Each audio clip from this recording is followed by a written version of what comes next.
Assalamualaikum warahmatullahi wabarakatuh.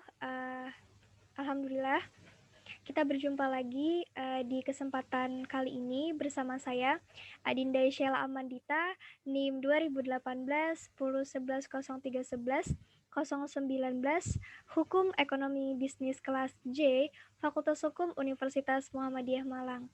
Nah, pada kesempatan kali ini kita dapat bertemu lagi, tetapi pada sub pembahasan yang berbeda. Jadi kali ini saya ingin memaparkan materi terkait pasar modal. Baik, langsung aja. Nah, mungkin teman-teman yang ada di rumah udah ada yang nggak asing lagi ya mengenai apa sih itu pasar modal, dan mungkin ada yang masih bingung, pasar modal itu apa sih? Nah, jangan khawatir. Jadi habis ini kita akan membahas mengenai pasar modal.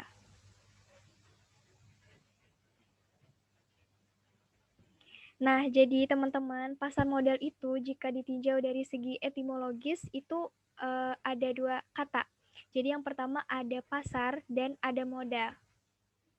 Jadi untuk pasar itu sendiri bisa disebut sebagai bursa atau exchange ataupun bisa disebut sebagai market.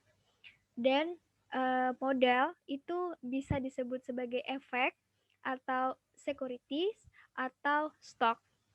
Nah, selanjutnya jika kita tinjau dari segi pengertian dari pasar modal itu, menurut Undang-Undang Nomor 8 Tahun 1995 tentang pasar modal merupakan kegiatan yang bersangkutan dengan penawaran umum dan perdagangan efek. Jadi, perusahaan publik yang berkaitan dengan efek yang diterbitkannya serta lembaga dan profesi yang berkaitan dengan efek. Nah, jadi teman-teman, untuk pasar modal itu sendiri dia memiliki 3 unsur kegiatan. Apa aja sih itu?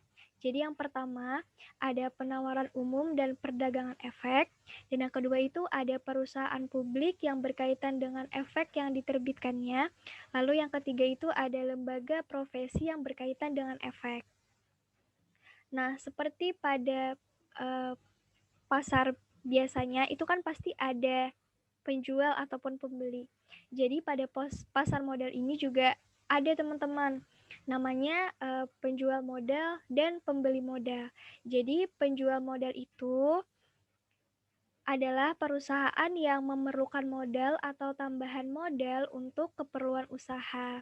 Sedangkan untuk pembeli modal itu sendiri adalah individu atau organisasi atau lembaga yang bersedia menyisihkan kelebihan dana untuk investasi. Nah, untuk dari kegiatan pasar modal itu, dia membeli produk yang diperdagangkan seperti saham, obligasi, dan lain-lain. Nah, selanjutnya di sini saya ingin menjelaskan mengenai jenis daripada pasar modal. Jadi, jenis dari pasar modal ini ada dua. Yang pertama ada pasar perdana, dan yang kedua ada pasar sekunder. Jadi, pasar perdana ini adalah penawaran saham oleh emiten dilakukan sebelum diperdagangkan di pasar sekunder. Sedangkan pengertian dari pasar sekunder itu sendiri adalah perdagangan saham yang telah melewati masa penawaran pada pasar ini telah dijual luas setelah melalui masa penjualan pasar perdana. Selanjutnya, di sini saya ingin menjelaskan mengenai perusahaan efek. Jadi, jika kita tinjau dari segi pengertian, apa sih itu perusahaan efek? Jadi, perusahaan efek ini adalah pihak yang melakukan kegiatan usaha yang menjamin emisi efek perantara perdagangan efek atau manajer investasi. Lalu yang dapat melakukan kegiatan usaha ini adalah perseroan yang telah mendapat izin Bapepam. Lalu untuk perusahaan efek bertanggung jawab atas segala kegiatan yang berkaitan dengan efek yang dilakukan direktur, pegawai, dan pihak lain yang bekerja untuk perusahaan tersebut. Lalu yang dapat melakukan kegiatan sebagai penjamin emisi efek itu adalah wakil perantara perdagangan efek atau wakil manajer investasi, hanya perseroan hanya orang perseorangan yang telah memperoleh izin dari Bapepam. Jadi dalam perlakuan kegiatan usaha bagi perusahaan efek maupun penasehat investasi harus mengikuti pedoman daripada pasal 35 sampai pasal 42 Undang-Undang Nomor 8 Tahun 1995. Lalu tadi kan kita ada bahas sedikit mengenai emiten. Apa sih itu emiten? Jadi emiten atau peminta modal ini adalah perusahaan yang menawarkan saham kepada masyarakat yang telah memenuhi syarat. Jadi yang dapat menawarkan atau menjual saham obligasi hanya perusahaan emiten. Jadi perusahaan penerbit saham atau emiten harus memenuhi syarat yang ditetapkan oleh Keputusan Menteri Keuangan Nomor 43 garing KMK.001 garing 1982 Junto Menteri Keuangan Nomor 095 garing KMK garing 001 garing 1985 pasal 5 Junto Padek seri 1987. Seperti itu teman-teman. Lalu selanjutnya saya ingin menjelaskan mengenai bursa efek. Ya, jadi jika kita tinjau dari segi pengertian, bursa efek itu adalah suatu sistem yang terorganisasi yang mempertemukan penjual dan pembeli efek. Lalu apa sih efek itu? Jadi efek itu adalah setiap surat berharga yang diterbitkan oleh perusahaan, misalnya seperti surat pengakuan, misalnya seperti surat pengakuan hutang ataupun saham maupun obligasi. Selanjutnya saya ingin menjelaskan mengenai instrumen nih.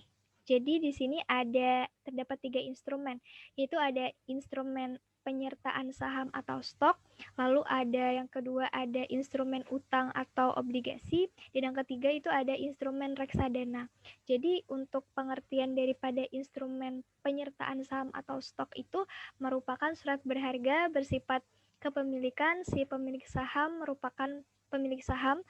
Keuntungan dikenal dengan dividen hak tagih terdiri dari saham biasa dan saham preferen. Lalu untuk instrumen mohon maaf ada kesalahan maksud saya. Lalu selanjutnya kita akan membahas pengertian daripada instrumen utang obligasi. Jadi instrumen utang obligasi ini dia adalah suatu sertifikat merupakan bukti utang yang dikeluarkan oleh perseroan terbatas dengan tujuan mendapatkan modal. Seperti itu. Lalu untuk pengertian daripada instrumen reksadana adalah sertifikat yang menjelaskan bahwa pemiliknya atau investor menyerahkan sejumlah dana tertentu untuk digunakan sebagai modal investasi. Selanjutnya, saya ingin menjelaskan mengenai manfaat daripada pasar modal itu sendiri. Jadi teman-teman, pasar modal itu juga memiliki manfaat. Yang pertama, dia itu menyediakan sumber pembiayaan ataupun jangka panjang bagi dunia usaha sekaligus memungkinkan alokasi secara optimal.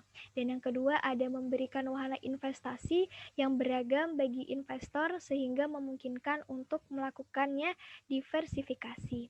Lalu untuk yang ketiga, manfaat dari pasar modal itu yaitu menyediakan leading indikator bagi perkembangan perekonomian suatu negara.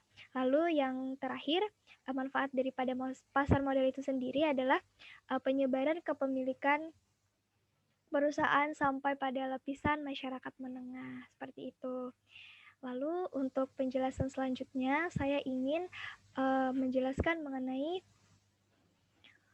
fungsi daripada pasar modal. Jadi pasar modal ini teman-teman dia memiliki fungsi antara lain yang pertama sebagai sarana badan usaha untuk mendapatkan tambahan modal, dan yang kedua ada sarana pemerataan pendapatan, dan yang ketiga sebagai memperbesar produksi dengan modal sehingga produktivitasnya itu meningkat. Lalu yang keempat, menampung tenaga kerja, dan yang kelima dapat memperbesar pemasukan pajak bagi pemerintah. Nah, itu tadi merupakan fungsi pasar modal. Lalu teman-teman, untuk pasar modal itu sendiri, dia dilandasi oleh aturan hukum ataupun landasan hukum daripada pasar modal itu terdapat pada Undang-Undang Republik Indonesia Nomor 8 Tahun 1995 tentang pasar modal.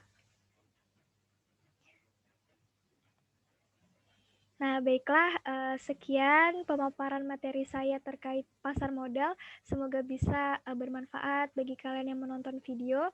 Jika ada salah kata mohon dimaafkan. Wassalamualaikum warahmatullahi wabarakatuh.